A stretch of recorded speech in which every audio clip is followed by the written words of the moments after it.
warahmatullahi wabarakatuh.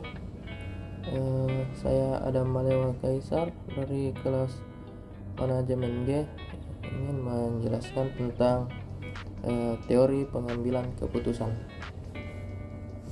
Baik, sebelum kita membahas tentang teori pengambilan keputusan, kita harus mengetahui terlebih dahulu apa sih itu definisi keputusan. Nah, definisi keputusan di sini adalah proses penelusuran masalah yang berawal dari latar belakang masalah, identifikasi masalah, sehingga kepada terbentuknya kesimpulan atau rekomendasi. Nah, kemudian rekomendasi itulah yang selanjutnya dipakai dan digunakan sebagai pedoman basis dalam pengambilan keputusan. Oleh karena itu, begitu besarnya pengaruh yang akan terjadi jika seandainya rekomendasi tersebut mengalami kekeliruan atau adanya kesalahan-kesalahan yang tidak terlalu diperhatikan karena adanya faktor yang ketidakhati-hatian dan kurang teliti dalam menganalisis dan mengkaji masalah tersebut. Nah, selanjutnya bagaimana tahapan-tahapan dalam mengambil keputusan. Yang pertama yaitu kita harus mengidentifikasi masalah tersebut secara jelas dan gamblang atau secara untuk yang mudah dimengerti. Yang kedua itu membuat daftar-daftar dari masalah yang akan dimunculkan pada keputusan yang akan diambil dan menyusun secara prioritas dengan maksud agar terjadi sistematika yang lebih terarah dan lebih terkendali. Yang selanjutnya melakukan identifikasi dari setiap masalah tersebut dengan tujuan untuk lebih memberikan gambaran secara lebih tajam dan lebih spesifik. Yang selanjutnya memetakan setiap masalah tersebut berdasarkan kelompoknya masing-masing. Yang terakhir memastikan kembali bahwa alat uji yang digunakan itu sesuai dengan prinsip kaidah yang berlaku pada umumnya.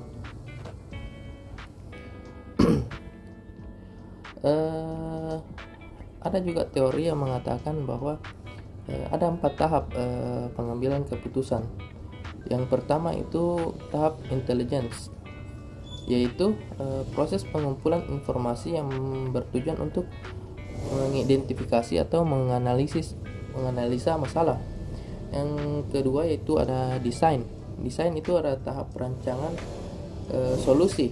Bagaimana kita cara mendesain, merancang solusi terhadap masalah yang ada tersebut. Dan yang ketiga itu ada choice. Choice itu adalah alternatif.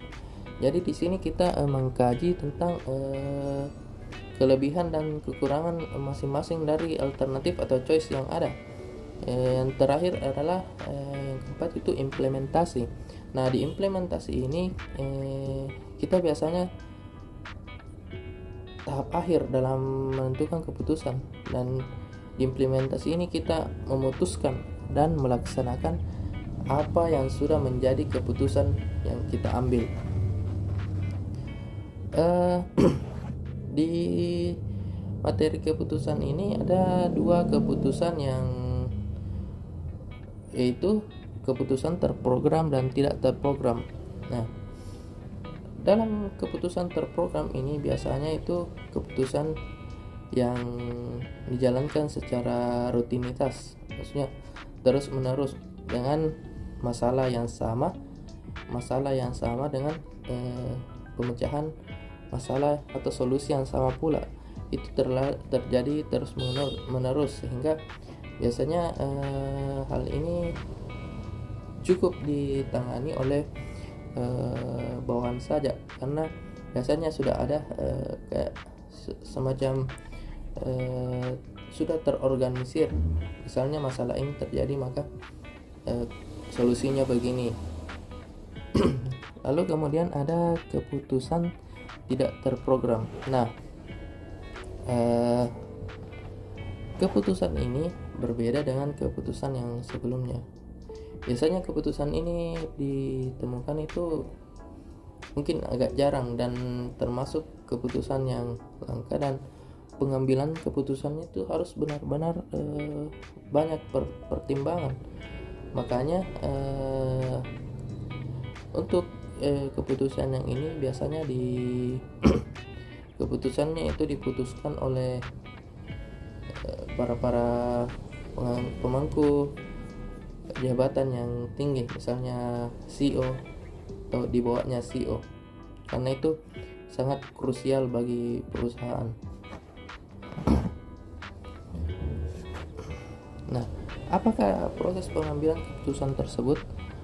Proses pengambilan keputusan merupakan serangkaian tahap yang terdiri dari 8 langkah yang meliputi mengidentifikasi masalah, mengidentifikasi kriteria keputusan, memberi bobot pada kriteria, mengembangkan alternatif, memilih suatu alternatif, melaksanakan alternatif tersebut, dan mengevaluasi efektivitas dari keputusan yang tersebut.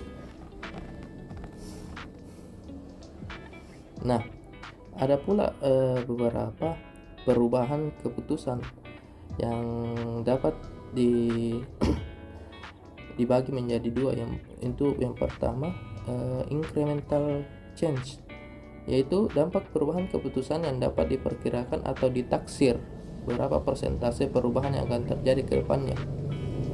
Karena biasanya keputusan ini memiliki data-data sebelumnya atau historis tahun-tahun sebelumnya, sehingga kita bisa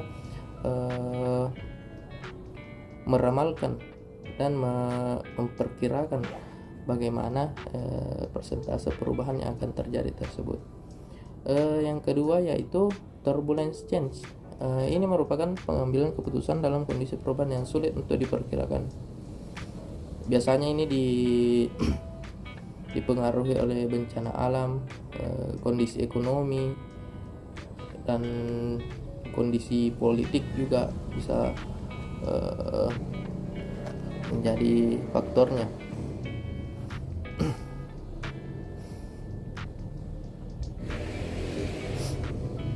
Nah, bagaimana kualitas keputusan tersebut?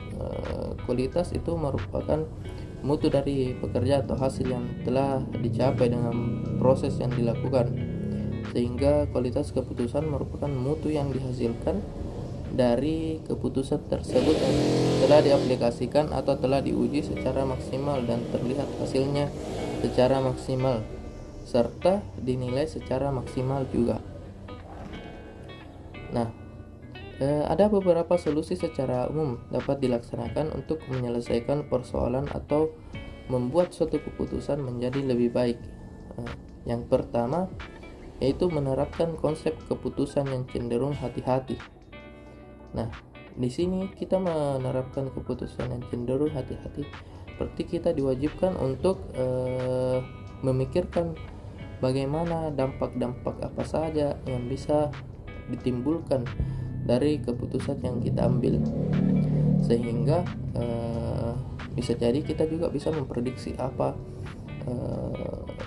solusi cepat misalnya untuk menangani atau mengurangi dampak yang dihasilkan tersebut.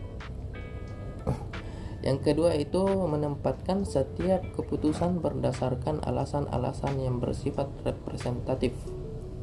Artinya, keputusan yang dibuat tidak dilandaskan karena keinginan satu pihak saja, namun berdasarkan keinginan berbagai pihak. Biasanya untuk mengambil keputusan ini kita melaksanakan seperti halnya meeting di perusahaan atau musyawarah para manajer untuk merundingkan bagaimana keputusan ini benar-benar bisa menghasilkan keputusan yang sangat berkualitas. Yang kemudian yang terakhir yaitu menghindari pengambilan keputusan yang bersifat ambigu. Maksudnya di sini keputusan yang tidak jelas dan tidak tegas. Maka banyak pihak yang masih berpikir untuk tidak melaksanakan solusi tersebut, sedangkan solusi tersebut sudah kita merupakan kewajiban dan keputusan dari perusahaan. Karena keputusannya itu tidak bersifat kuat atau tegas dan kadang tidak jelas, maka banyak pihak yang merasa mungkin mereka bisa mengambil keputusan sendiri. Begitu saja pemaparan teori saya mengenai teori pengambilan keputusan. Kurang dan lebihnya mohon dimaafkan. Assalamualaikum warahmatullahi wabarakatuh.